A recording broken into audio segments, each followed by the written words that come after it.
Féltem, de most nem fáj. Fáj? Nem. Apád hol van? Meggyúlok. Ott a nagy kocsmába, vendéglőbe. Mikor mentél? Nem tudom. Felkelt, ment. Nem is találkoztatok vele? Nem. Csak a nagy kocsmában néztem be. Ott 3 ember volt. Hát miért vele. húztad ki? Hát én nem félek bemenni, azt kihívja. Mondjad, apád milyen gyakran jár haza? Nem jár olyan gyakran. Mit csinál, mikor itthon van?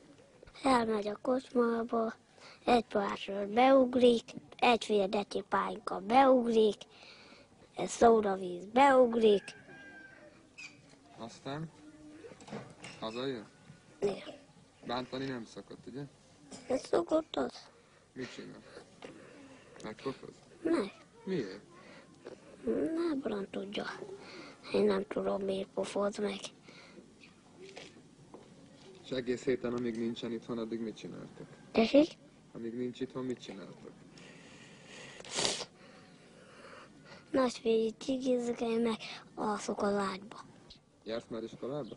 Elsős. A többi testvéreid? Másodikos, harmadikos. És hogy tanultok? No? Én nem tudom, hogy tanul meg Csaba. De te? Én 5-ösre. 5-ösre?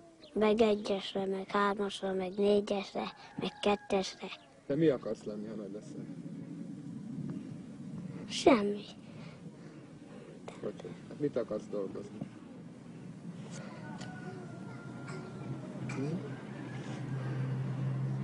Mi szeretnél lenni?